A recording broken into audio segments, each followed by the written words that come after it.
Welcome to the Intellectual Freedom Podcast. Here we analyze politics, culture, technology, and society at large through the lens of critical thinking and open-mindedness, not demagoguery and partisan hyperbole. I am Dr. David Hopkins, humanities professor, your host and guide. So without further delay, let's get started.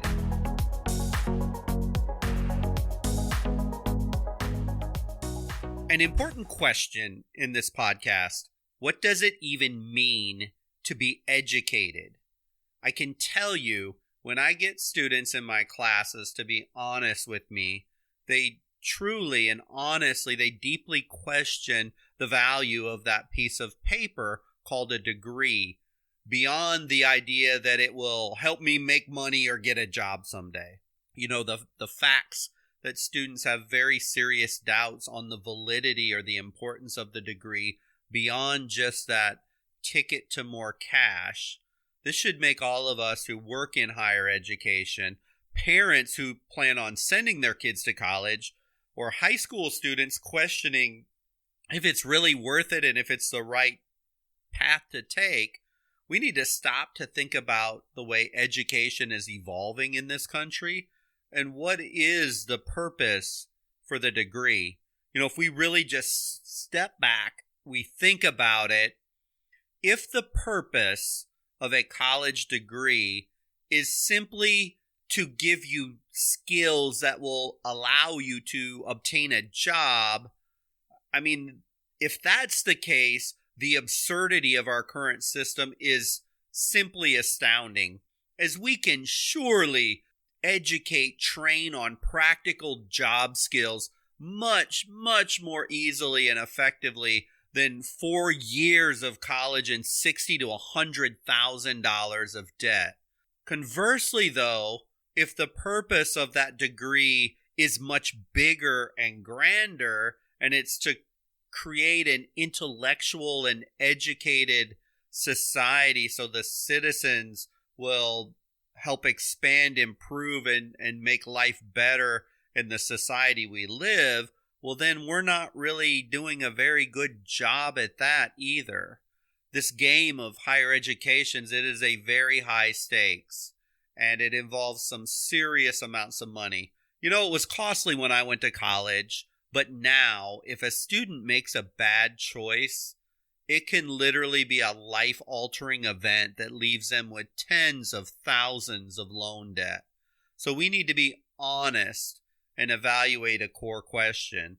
Are institutions meeting a basic function of society in fostering an intellectually sound and an educated citizen? Or does that even really matter anymore? Or do we just want to give people a piece of paper so they get a job?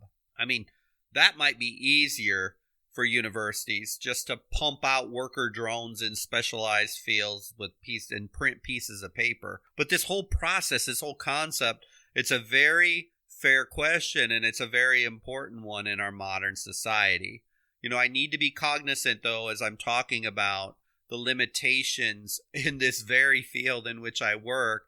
And I need to be careful not to be hypocritical here and pretend as if I know all the answers to this and, you know, what everybody else is doing wrong is wrong. You know, that's just a cheap politician way of blaming others and not holding any accountability to myself. So as hard as it is for me to see the current opinion and the direction education seems to be making, it's important conversation. Because education plays such a significant role in society and culture. It's always done so for hundreds of years, and in our age of information, education is extremely vital to the success of any civilization. But let's be honest with each other right here from the beginning. Being an educated person and possessing a piece of paper that either says bachelor's degree, master's degree, doctorate degree, they are not the same thing. This is sad to say, coming from somebody who spent 20 plus years in various positions in higher education, as both a college instructor, a dean, and a publishing director. but this is what's marketed to society. Get the degree and become an educated person. I have 4 pieces of paper. I've acquired them over 13 years in formal higher education training, and I never felt smarter, in all honesty, the day after I had the piece of paper than I did the day before it, even though society would look at me completely different as having the paper versus not. For the new graduate leaving the university after spending thousands of dollars and not leaving holistically educated to be effective in all facets of life, that is a failure in my eyes. I know many are very proud of their pieces of paper. In modern culture, we're very proud of our cars, our clothes, our shoes, our jewelry, our houses, and we like to show them to the world. Sadly, many people do that same thing with their degrees. These college degrees have become so commoditized that the value is often diluted. Ooh, I got a degree in this field or that field or the other field from a big prestigious state university or small elite private college. We all have pride in our pieces of paper, but I'm not talking here about that it's not time consuming, that it costs a lot of money, that there truly is effort and energy invested in getting the degree. That's not to take anything away from people who've done it, because I've done it myself, and there should be pride when we accomplish any task. It takes discipline, it takes focus, it takes organization, it takes a balancing work and life and studies.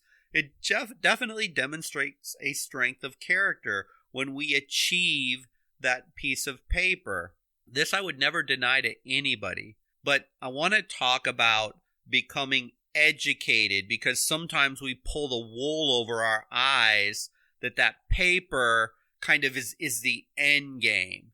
And, sometimes in many different situations, we just have to firewalk that maze of the institution to obtain the piece of paper, but it doesn't mean that we've truly become educated, critical thinkers, positive forces in society. Yes, I am a humanities professor, and yes, I am biased towards a holistic education. I believe a career is just one facet of life. I believe an education is more than learning a trade or a career skill. Surely that career and the job and the money is important, but it isn't everything. And I see lots of talk and discussions about universities, and they need to continue to move towards career-ready skills.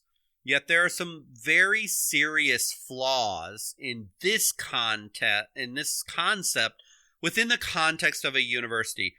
First of all, the world moves so fast in our technological age that the skill that you could acquire in an institution on X machine or Y program, quite frankly, can often be obsolete before the student even graduates. This world that we live, it moves way faster than higher education could ever dream of evolving curriculum. Many companies themselves, they can't even keep pace with technological innovations. And to think a university can look out into the landscape of any given industry and craft a program that teaches a quote-unquote career-ready skill seems a little bit unrealistic. And also, the fact of the matter is there are skills that every employer always wants in its employees, and they literally have nothing to do with just a technical expertise. Number one, they love to see people have the ability to think, the ability to communicate effectively, the ability to solve problems, the ability to collaborate, the ability to be creative. These skills, they just never go out of style, no matter what the technical expertise of any career field goes. Because, if you can learn these skills, no matter what the technical changes are, the student can be prepared for it. Yet the drumbeat continues to this career-ready technical expertise focus on the field of study, and it's so popular right now. I think though, tech schools, trade schools, they are awesome options for so many high school students. And I surely do not want to, minimize them. They are wonderful. And for the right student who, quite frankly, either one, just loves a certain discipline, why go to 4 years of college when you can just learn the skill and go out and do it? And some people, quite frankly, they can't afford or they just don't want to be in college, and that's all well and good too. But this conversation, it's not to minimize those technical schools, those career education institutions. We need all kinds of those because we have such a demand for them in society. But what this conversation is about are the colleges and the universities and what is being educated versus what are the realities of that diploma from the institution of education. So in the colleges and the universities, there is a disconnect between the institution of education and the realities of being successful outside the walls of the university, as witnessed by many of our most successful leaders in this country and globally having dropped out, never attended, or dismissed literally by the walls of academia. I'm reading right now this autobiography of Benjamin Franklin, and it's just absolutely a fascinating read. This kid, Benjamin Franklin, at the age of 10, was the last time he ever studied academics formally in an institution. And I mean, he is considered one of the most incredible intellectual minds this country has ever seen. And how in the world did he become so intellectually strong and lead such a fruitful and such a successful life with literally never going to school after the age of 10? Well, he did it by living. He did it by trying different things. He did it by reading. He was a voracious reader, and he was a critical thinker. We often incorrectly assume that being an educated person is synonymous with that piece of paper. This illusion, it's created by the colleges and their marketing departments, and we should always attempt to live up to this, those of us that work in higher education. Or we need to drop this mantra altogether and just start training those technical career-ready skills that society is telling the colleges and the universities that are important. Being dishonest on the process is just, we need to go one way or the other. The badge of intellectual or educated from that piece of paper is so silly. There's just a big difference between somebody who is what I would call intellectually mature versus the mental training that is produced in the institution. Sadly, I often notice that this illusion of intellect gets worse and worse the higher one goes in the university. Much of it is just ego-driven idea that an MA or a PhD separates one person from another intellectually. I mean, sometimes it can or does. Most of the time, it does not. So if you have a degree, or even more so an advanced degree, let's think about this and your intellect. How often did you truly feel challenged to your core? How often did you push yourself to the utmost limit intellectually, where success or failure literally hung in the balance? I mean, myself personally, I can remember a few of these moments. One of them was basic training in the Army, and I surely wondered if there was any way I was ever going to get through that. And then I recall one or two moments in my undergraduate degree where I had professors that just pushed me, and I really had to dig deep to get through it. And I recall a period of intense struggle during my doctoral dissertation, and even a period of time during the review process of my master's thesis where I had to go back to the drawing board after spending 4 or 5 months trying to get this thesis ready to go. But really, in the span of 13 years of higher education, how often was I truly pushed and challenged intellectually? I don't mean in a general sense that it was hard and I worked at it, but I mean intellectually being pushed. The struggle and pain of earning that piece of paper intellectually very rarely matches that ego bliss that we give ourselves once we have that piece of paper. Again, I do want to stress in my colleges, I teach a lot of first-generation college students who when they earn that degree, they've broken down generational barriers. They've done something no one in their family has ever done. So I'm not talking about the general struggle. And there is honor, there's pride in earning the paper from that standpoint. But I'm talking about becoming intellectually mature. And I use that term a lot, intellectually mature. So let me just define it, not by a dictionary, just what, from my standpoint, what is somebody who's intellectually mature? It's a person who has developed both mentally and emotionally to the point they have the ability to view life through this lens of critical thinking, analysis, research, reflection about the reality of society and their own personal self. They also don't walk around with some overinflated ego of their superior intellect. And they don't stand by as a victim ever, but rather they have this capacity to balance the intellectual with the emotional. They don't let things happen to them, but they act. They seek and they propose solutions to problems, and then they strive to achieve those and look for the best outcome, not just for themselves, but for society as a whole. The university pseudo-intellectual that I've most often seen in graduate and postgraduate education is oftentimes characterized by, showing off. I hate to say it. I got this degree. I wrote this scholarly journal, which of course nobody will read and had no benefit for the greater society, except of course they're my own little tight circle of colleagues, which patted me on the back and said it's groundbreaking research, which guarantees really in the end that article, that journal, that writing didn't mean anything at all to anybody. Look at my diplomas on the wall in my office. See them all framed up? Look at the fancy cap and gown that I wear to the graduation ceremonies.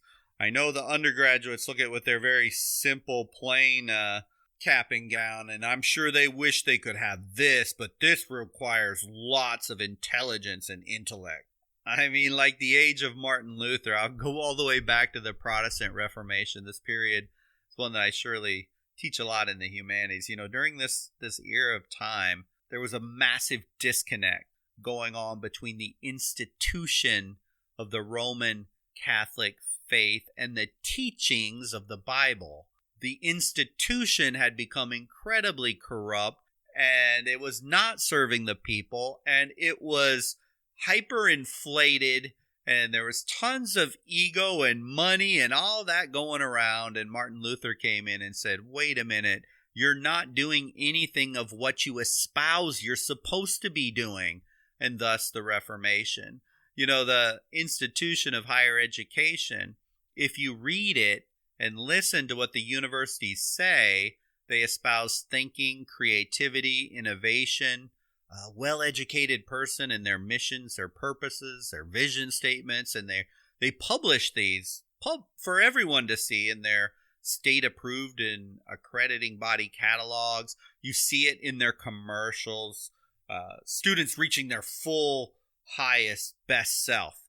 In many ways, though, we keep seeing this curriculum, we keep seeing the instruction being dumbed down to simply, I'm going to make an employee, and they're definitely not the same thing.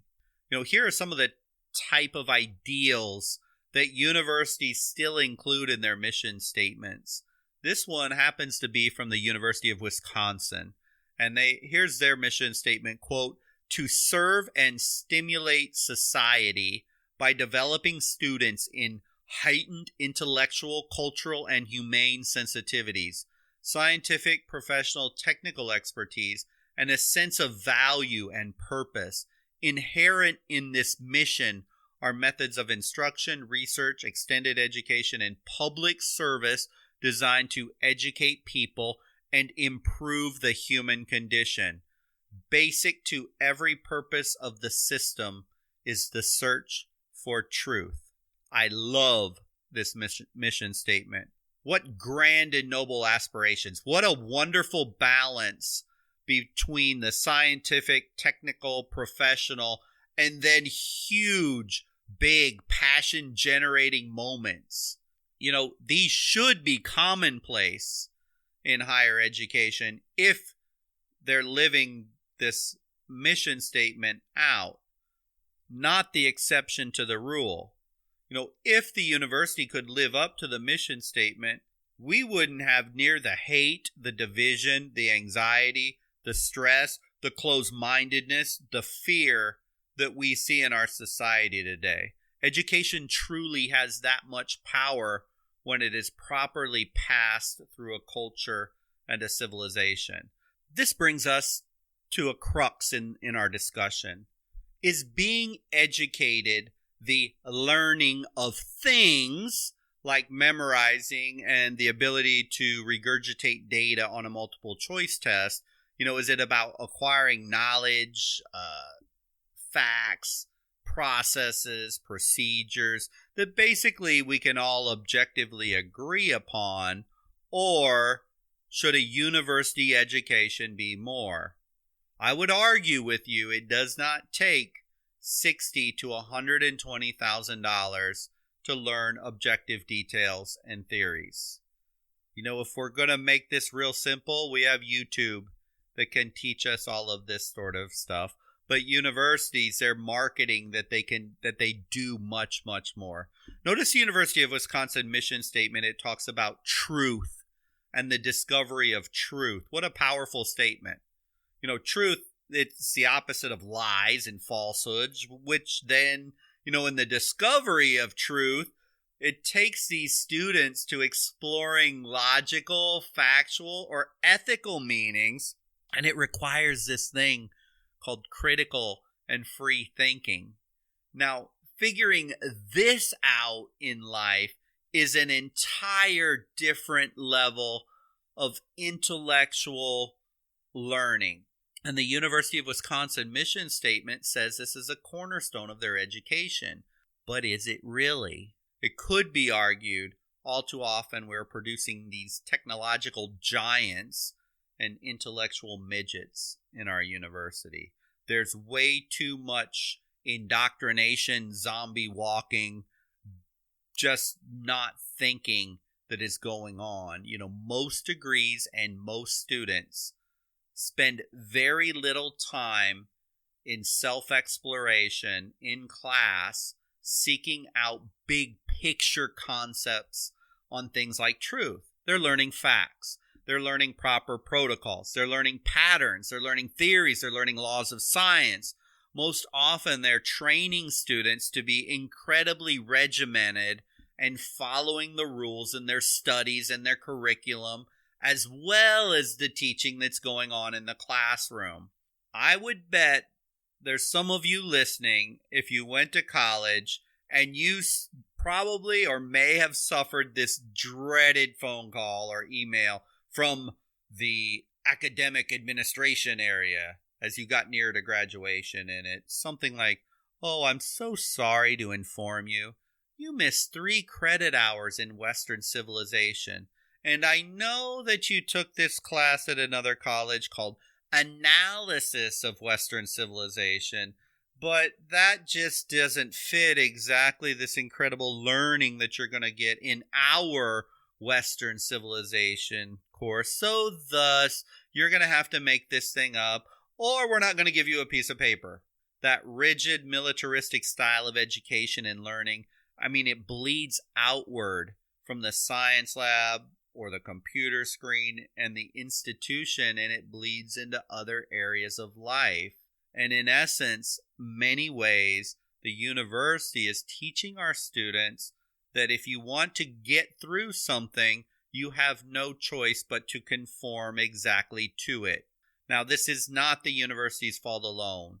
Society in general is demanding more and more specialization because it creates efficiency in the work world. The assembly lines of manufacturing, high tech, even education, where each person performs his or her own single task to the best of their ability, that cog in a machine mentality. But with this efficiency comes a high cost. It really can produce just fractional people who know a whole lot about a little bit, but they never feel as though there's something larger. That diploma then is reduced to this: diploma equal job opportunity equal money. And we've basically kind of ingrained that into our young students as they're going through high school. In education, I'll look back even a little further. They took a terrible step backward, not forward, with one of these highly efficient models, and the name of it was No Child Left Behind. Just an utter disaster in education. And, high school teachers now, they earn raises. They're deemed good teachers or bad based on numeric scores. I want to talk about that for a second. You could take the most brilliant teacher in the world, put them in a school district in inner city Tampa or Miami, where I'm at here in Florida, and you may have 40-50% of your class where English is the second language. And when those kids test in English on certain topics and they score incredibly low, but that could be the most amazing teacher on the planet to get students from nothing to even a minimal level of efficiency. And you can take the worst teacher on the planet, put them in a very fluent neighborhood with two-parent homes and a great family background, and they score a great score, but that teacher is terrible. This numeric score is a problem. And also this entire, in K-12, the star rating. This is a 5-star school. This is, you're a 2-star school. You're doing better. You went from a 3 to a 4-star. You must be really making smarter kids than you were the year before. I mean, we're rating schools literally like an Amazon product that we buy. These numeric codes determining success or failure, as if that number could even touch whether we are truly educating students. This bleeds over to especially juniors and seniors in high school. Now like drones, because of these standardized tests, our students are just regurgitating properly answers that will appear on these tests. Now we use these standardized exams and memorization to rate our students all the way through college. Oh, you needed a 24 ACT. Oh, but you only got a 22. So you're not smart enough to go to big state university. You have to go to medium-sized state university because you're just not quite smart enough, because our score number here says you need a 24 to be able to go to big state university. I mean, how many hours and tutoring dollars are invested in America for students trying to meet the number to get into the college they want to be in? As if that number does it. It's ridiculous. But back to the University of Wisconsin, and this is not to harp on the University of Wisconsin, because pretty much every college has the same style of admission statement and does the same thing nationwide. If only it were so easy as fix the University of Wisconsin and all would be grand and well, that would be really simple. But we know this is a nationwide problem. But let's talk about what is acquired in these schools and at places like the University of Wisconsin, and this knowledge acquisition that happens. In mathematics, it's all about rote knowledge acquisition, x plus 3 equals 12. Solve for x. 2 plus 2 equals 4. No, it doesn't equal 6 or it doesn't equal 3. Water forms from 2 atoms of hydrogen and 1 of oxygen. And if you do not follow this exactly, there is no water. Period. In computer programming, there's this string of code, and it either works or it doesn't work well, or maybe it's downright wrong, so thus you have to change it to make sure it works. In accounting, the monetary unit assumption principle, it dictates that all financial activity has to be recorded in the same currency, which in the case for U.S. businesses obviously means in U.S. dollars. Or in the field of medicine, bacterial proliferation within a wound bed results in alterations of each phase of the wound healing process, thus prolonged healing and contributing to chronic wounds.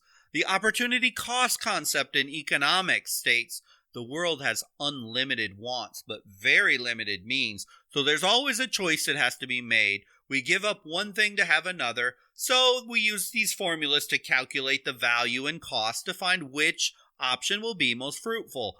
You're probably already getting very bored of this. That's probably enough. You get the idea. If we are honest, couldn't the modern student learn any of these rote knowledge concepts online for free? These are the things we're learning and investing incredible amounts of time on in formal education, when in fact, do we really need to invest time on these types of things? All of these pieces of knowledge humans have figured out, and they're good and they're valid and they're important, and every day we need to keep analyzing, critiquing, and researching, and so we come up with new and better ways to do things. I don't want to come across as some anti-science, anti-math person. As learning basic facts in the world and fields of study are important, they're even indispensable. I mean, it would be silly to say otherwise. Knowledge always builds on knowledge. We need this. However, here's my question. How much objective knowledge and fact is needed to be taught in the universities? Is it worth the time and the money? You know, the entire history of the world right now is in your pocket or sitting right next to you, and it's your smartphone right now. The data at our fingertips has never been seen like this in the history of the world, and it gets more and more every single day. Is it truly a job-ready skill, spending 15 to 30 credit hours in business on formulas, theories, concepts, principles of history, when literally, when needed, and when you have to call upon it, you can just pull it up on your phone at your fingertips? It's the same in my own field of study for me. You know, there never used to be, when I started teaching, smartphones. I mean, nobody even had a laptop in the room. Literally, people brought in a pen and a paper. Nowadays, I'm just stunned. You know, students won't even bring in a laptop anymore. This new generation, they'll literally come in with a smartphone or some tiny little device, and they don't even bring a pen and a paper anymore. It's kind of crazy, but off topic there. But, you know, the only way when I first started teaching to have students acquire basic knowledge was to literally that memorization, rote knowledge, rote skills, memorize dates, historical figures, all this stuff. We had to pound that in the head because, you couldn't walk around with with something to carry an entire encyclopedia of information. It just wasn't readily available. So thus the teaching was very different. But now that's gone. There's nothing that I can't say in one of my lectures in a classroom that a student cannot pull up online to validate or invalidate within 2 seconds. Universities have to evolve from what we are to meet the technologies that are out there.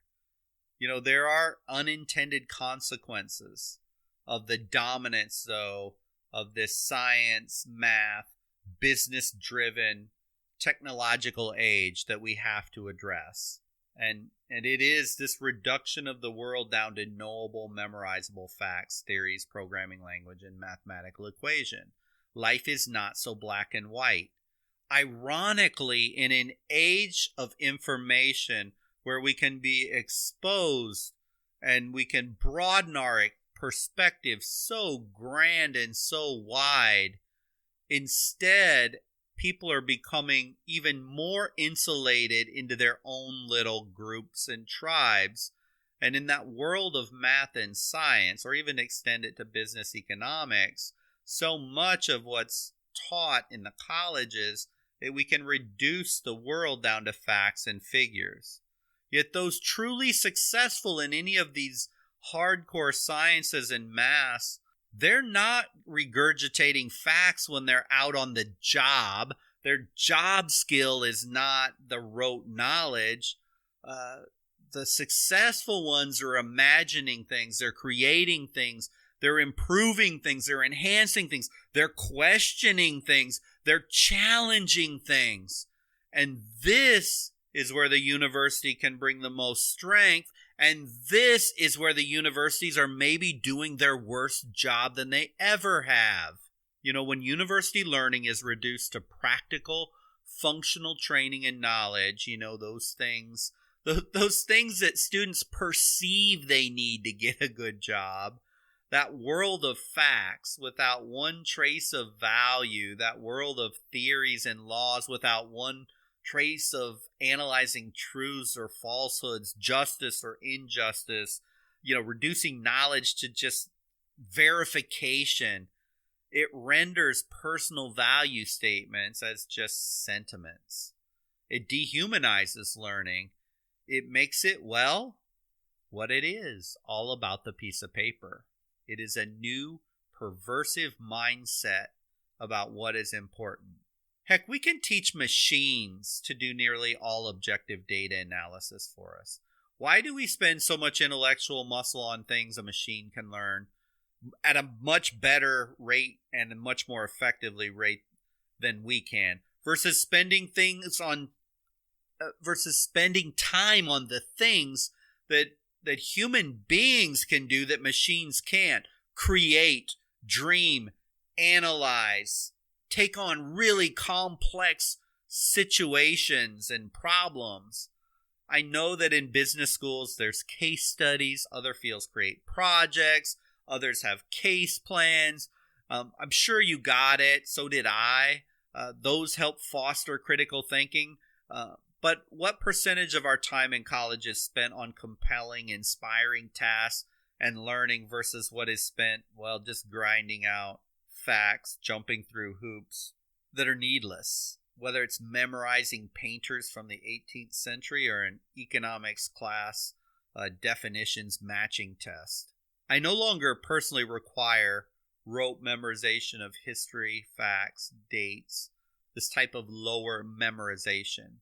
You know, if I do require those types of things, they're usually in quizzes where students look up and learn things just so they're aware of them. You need to have a baseline of them. But this idea of, you better memorize this, you got 10 minutes to complete this quiz, and if you don't complete it in 10 minutes, well, then you're going to get an F in it. No, I don't do that anymore. Let them explore and read and take their time and figure it out. We just have to change how we're doing this, because the perception is this factory grinding, real world skills and knowledge into our brain. It's going to make you career ready. I mean, actually, it's maybe one of the biggest myths, because when you get in the workforce, I mean, they don't need drones. If they want you to be a drone, they'll train you to be a drone just the way they want you to be a drone. But most employers, most jobs that are around now, and especially are going to be around someday, are not like that. Where we're at right now, the professions, they've been divided, they've been subdivided, they've been divided again, and we are training in such narrow fields right now that studies are showing that less than half of the college graduates are working in their quote-unquote field of study within 5 to 7 years after graduation. How can they In this crazy, ever-changing world we live, people are being trained in very narrow fields. So to actually work in your specialty, finding that job that fits so well, I mean, it's like finding a needle in a haystack. Technology changes so rapidly in the workplace that almost certainly whatever hands-on training you receive in college with machines and equipment or theoretical way this business does or that one does, it's not going to be the same as your college classroom. University curriculum is terribly unprepared to keep pace with actual job training. I mean, right now we're training students in college for jobs that don't exist in fields that are undiscovered. Technology is changing literally that rapidly. Let's take a graduate from a vaunted Ivy League school in marketing in 1990. They could have spent tens of thousands of dollars to earn that piece of paper that made them a quote-unquote career ready to work in marketing. And then all of a sudden social media hits. And now SEC, digital, SEO, digital media marketing, that's where almost all the ad spend is at. This person probably would have never taken a class on digital media marketing because it didn't even barely exist when she went to college. So what did that person have to do? They had to go back, get specialized training to do it. Colleges just cannot keep pace. And finally, just from personal experience, I graduated with an arts degree in literature. I couldn't even work in the K-12 market, in the K-12 schools, because I went the arts route instead of the science route. So what did I do? Obvious choice. I got a job in hotel industry. Never trained, never studied, never got a degree in this field. Became a hotel manager within a few years. Earned my master's degree. Is anything else less real world functional? I couldn't even really work at Starbucks because Starbucks really, there are a few of them around, but not a whole lot of them. So I worked in the brokerage business. I thought it sounded really cool. Wolf's on Wall Street, all that sort of stuff. The great movies. And so I went in, got in new accounts, became a floor trader.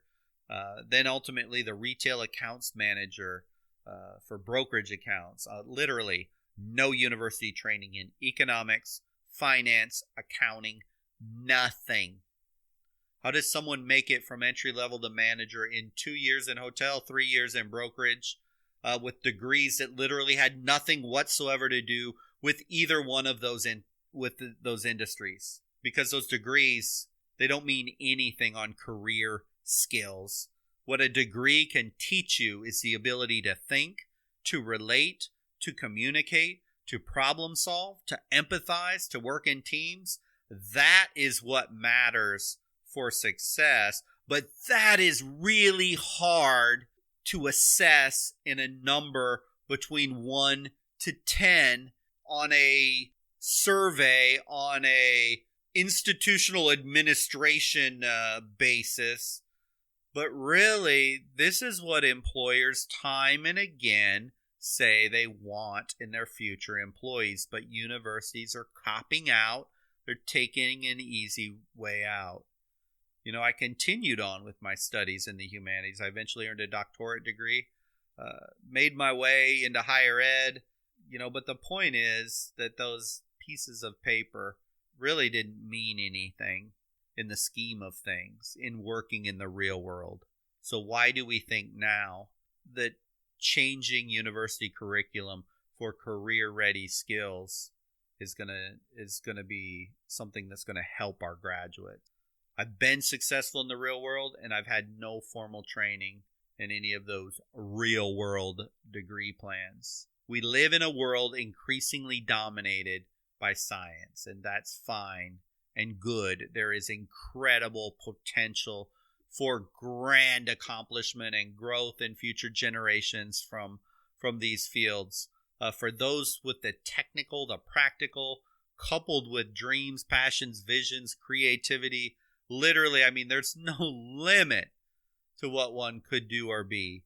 But it's precisely because science and technology are so dominant And this focus on career is so dominant that we need to check the focus of practical learning with higher intellectual pursuit. If you can get this inside of the classroom, get them both, that is the ideal and most wonderful situation. And that's for those of us like me in higher education, we have to strive for that. But if not, you have to get it on your own. In fact, it's really quite unacceptable for all of us to stop pushing ourselves, exposing ourselves to learning and expanding our perspective and becoming educated at any time, really. Nobody would argue that physics or advanced calculus is easy. As surely it takes a ton of training, but if we're honest, science, math, computer programming, engineering, you're given facts, you're given answers, you're given knowledge, you're given truth. Your professors say this is how things are done. They give you that certainty. Sure, there are always opportunities to flex higher thinking skills in every field, and you need to take advantage of it. And if you're teaching, you need to take advantage of those opportunities as well whenever possible. But when I speak of becoming truly educated, it isn't just about a job, as life is more than a job. You can be the most technically sound, book-smart engineer on the planet, but if you can't relate, understand, evaluate, critique, dream, search for more, find solutions beyond just technically solving a problem in a job, person's probably not going to succeed. Our students don't need to just learn how to solve equations. They need to be confronted with uncertainty and doubt. They need to create things. They need to possess a healthy dose of skepticism. Colleges, we need to teach the black and white, and even more importantly, all these shades of gray. A truly educated person has a little bit of a subversive streak in them. A truly educated person will evaluate and analyze the claims of authorities and undermine them when necessary. Does it really matter if it's in a company they work, their political leanings, or even religious institutions?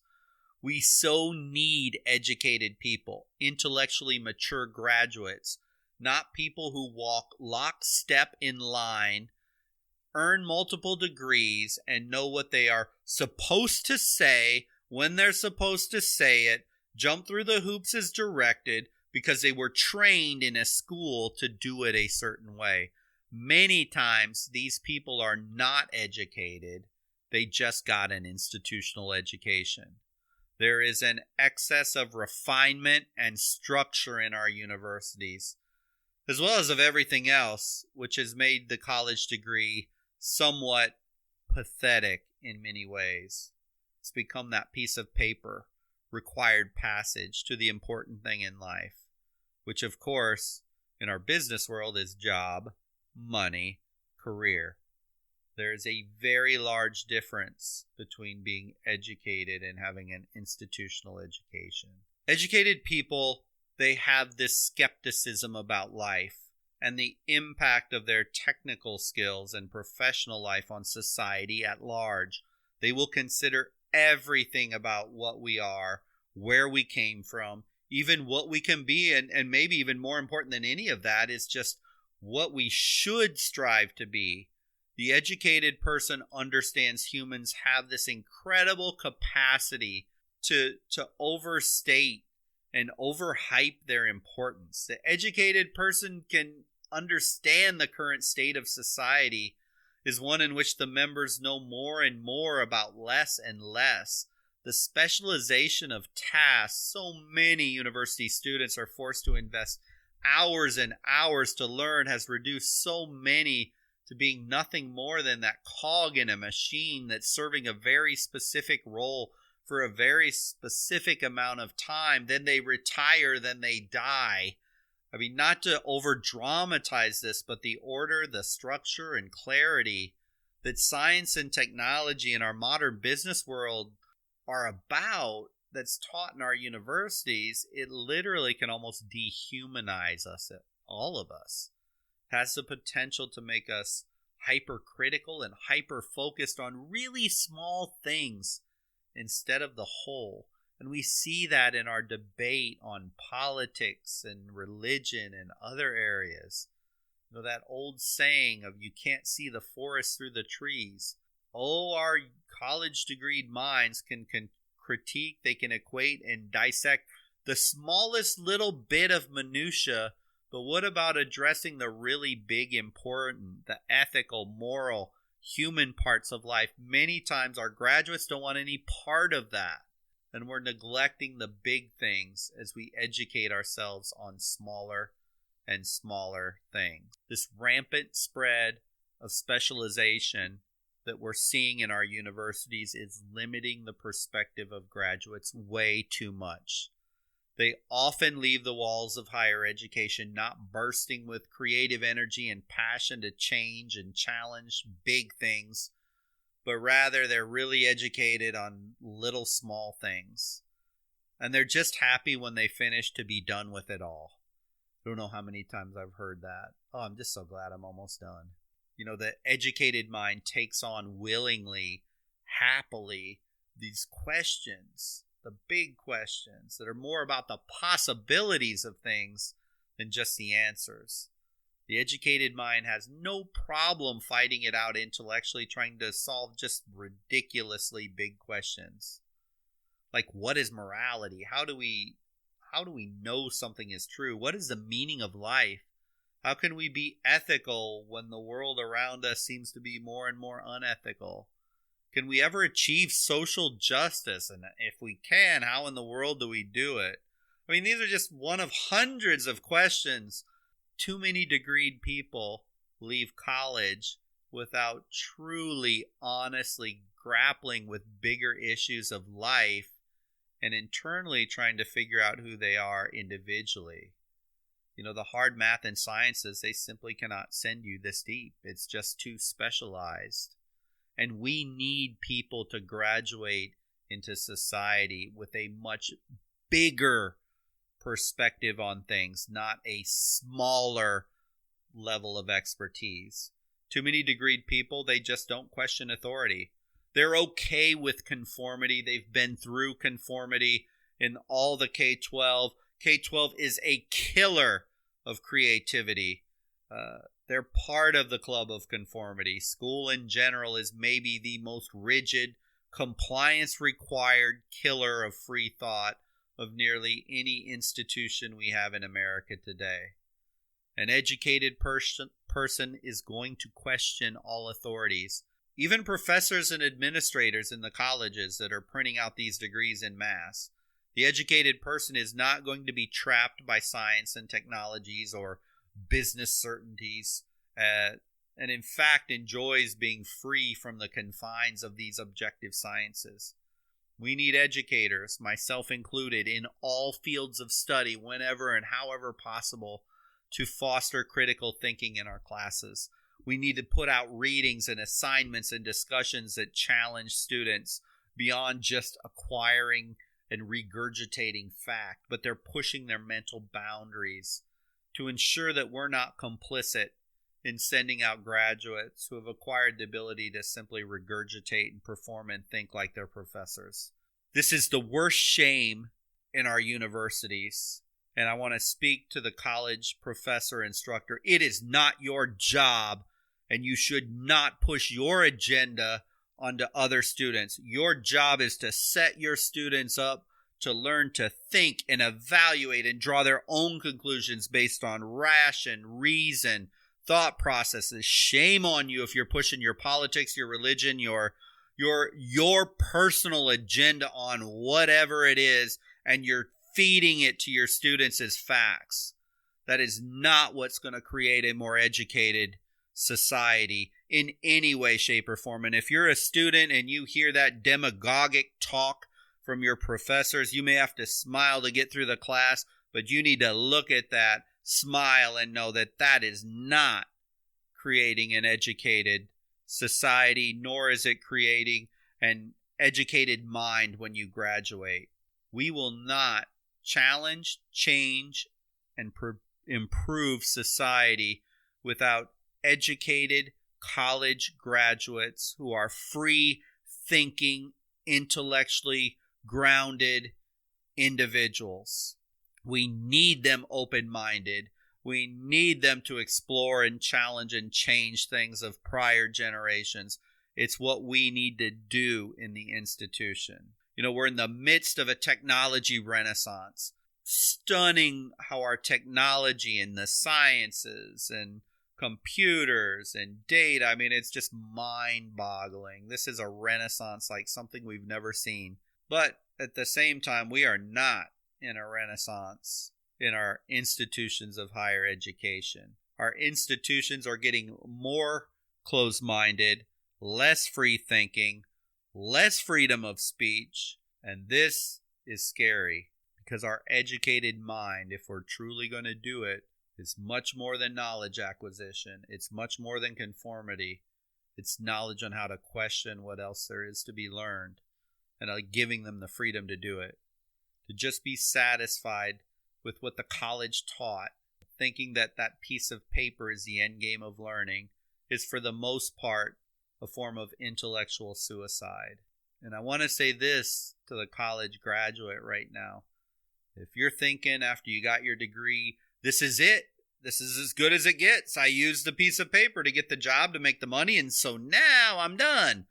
Let's get down to the business so real life can get started. That's not a true statement. I think the college graduate learns everything. Truly educated college graduate learns that everything is real life. And one never actually graduates from educating oneself if they don't learn this fact that your education never is truly over. You're going to zombie walk through life, and life just happens to them. Way too much zombie walking in life right now as our education system is failing to truly educate. The character of being educated is a process of continually forgetting and emancipating yourself from knowledge that you knew before. You take another step and you put away those old notions that you had, and then you embrace fresh ones. And as you learn them, you learn that sometimes all that stuff that you invested time, anxiety, labor to acquire, it's not actually true knowledge, and it's a next step, and it's a next step. You get the idea. It's just a continual process. And we can't allow ourselves, even when our institutions fail us, to fall into that victim mindset. Even if you didn't receive an education that taught you to think properly, my question to you is, are you educating yourself right now? That's the question. If you're still in college and listening to this, you are on the most fruitful field to learn. But you have to own it. You have to take it to the next level. One thing I always challenge my students, I'll say, okay, so here's what we're doing in class. You have to complete ABC this week to receive this grade and that grade. However, don't be afraid to push yourself further and read more. If you really want to be educated, you can do the minimum amount that's required by the college, or you can push yourself further. Let's face the reality. We have to each own our education. It takes nothing but showing up to graduate high school. At times, even earning an associate degree isn't even much more difficult than high school. And although it does get progressively more challenging, but is it truly, really earth-shatteringly push yourself to the utmost limit hard to get a bachelor's degree? Only in a handful of times in my academic career was I truly pushed, and I already talked about those. There's going through the motions and graduating, and then there's pushing yourself to your limit. But what about those of you not in college? You've graduated, or heck, maybe you're even done with your career. You're retired. Are you done? You have no right to stop educating yourself. You're alive. You're living. You're thinking. You're listening. Otherwise, you wouldn't understand this podcast. You need to continue pursuing something, anything. You have to find your interests or your passions and push. Just figure it out. Your mind needs to be fed at all stages. We have way too many mentally complacent people in society, and our country suffers because of it. We see this daily in our politics, our culture, the level of conversations we have. Just our basic interactions seem to be degrading. You have an obligation to yourself to not zombie walk through life. So this takes me to the last thing I want to talk about. And what are signs of a truly educated person? So educated people have this deep and genuine empathy. From what I seen, what I read, what I study, the more I look at this, just that willingness to try and understand other people and to just withhold your judgment until you understand, that is such a powerful thing. Intellectually mature and educated people do this. They're also very sensitive to the psychological, physical, moral, and cultural world in which they find themselves. We live in a globally connected society, and we have multi-generations that grew up in very vastly different circumstances. Life in the 40s, 50s, 60s is completely different than life in 2020 or the 1990s, and we have to be sensitive and try and understand and broaden our perspective on these things. Truly educated people will do that. Truly educated people have a clear understanding of their own value system, their wants and their preferences. There is surely never anything wrong with having strong opinions and values. But they also understand that it's okay if you don't agree with the other side. You're not an educated mind if you're so angry, upset, and closed-minded towards somebody else who doesn't think the same way that you think. Truly educated peoples, they're independent and free thinking. They're not afraid to not be in the crowd. Oh, there's such a herd mentality in our society today. And social media it's like throwing gasoline on a fire with this. But truly educated people, they're comfortable in their own skin. And they have this ability to think freely and independently. And even though they do this, they don't do it in a way, that's mean-spirited.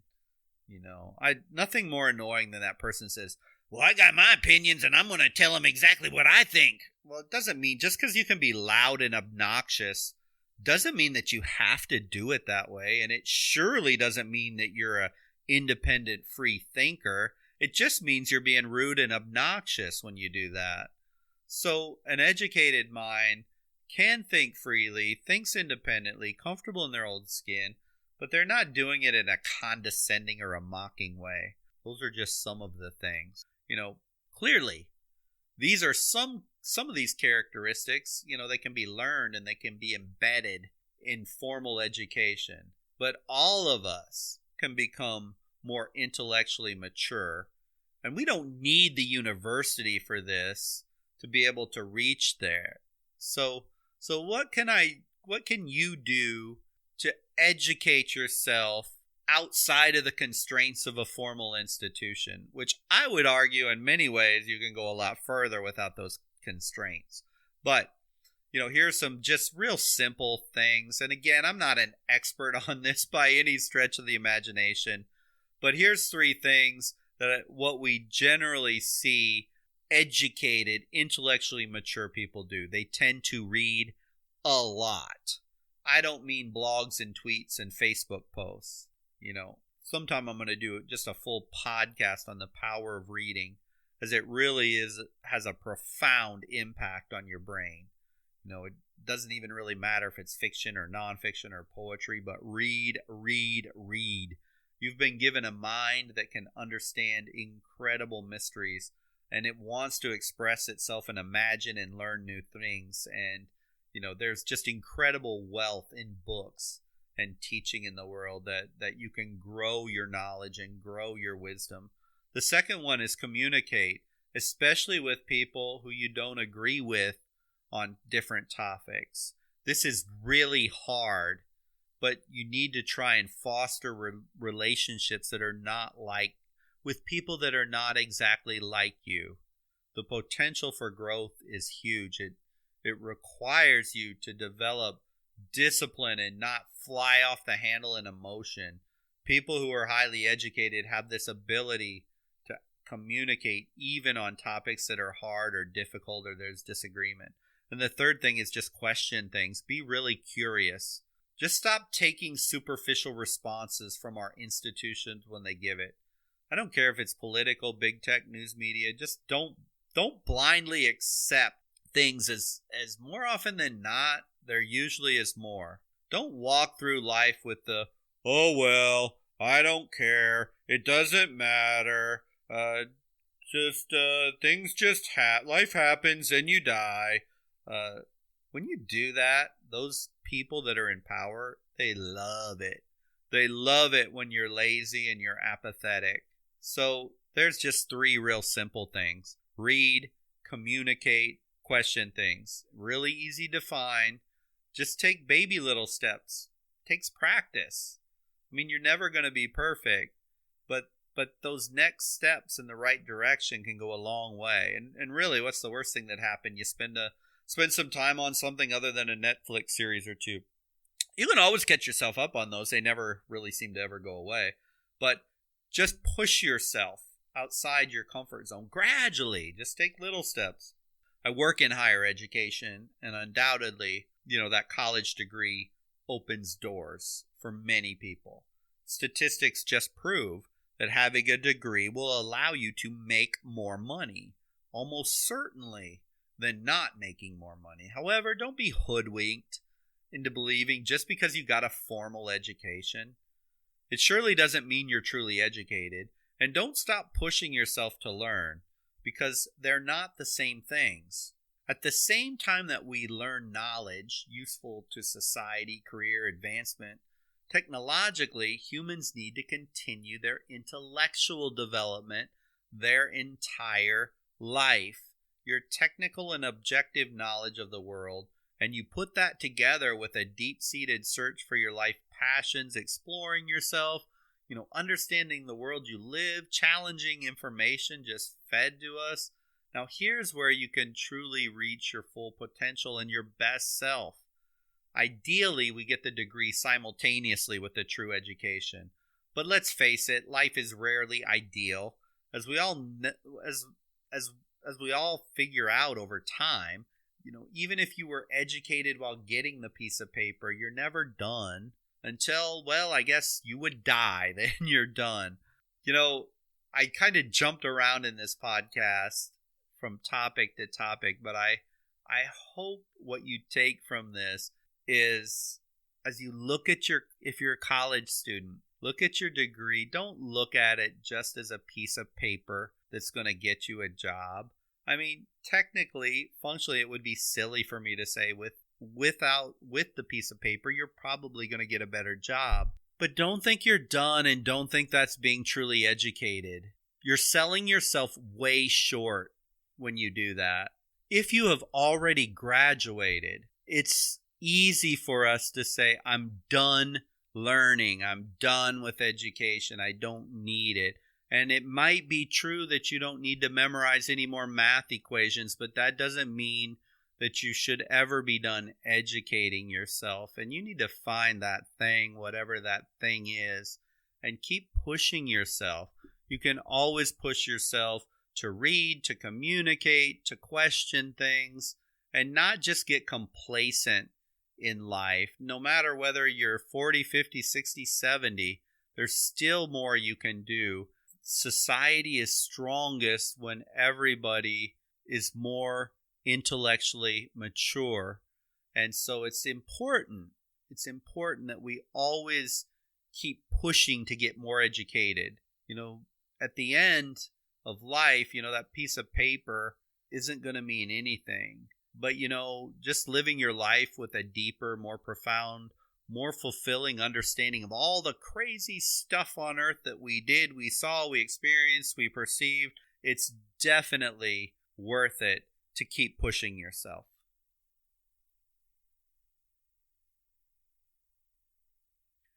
thank you for listening to the podcast. I truly appreciate you investing your time today. And I also hope this inspires you to push yourself. Push yourself beyond your comfort zone, whether you are a college student right now, a college graduate a long time ago, or maybe you never went to college whatsoever. Just push yourself mentally and intellectually. So normally I release podcasts on Mondays and Wednesdays each week. Inside of this, you can like and you can subscribe. And then when the new podcast comes available, you'll be alerted to new editions. And so with that, until the next episode, I hope you have a wonderful day and a great week.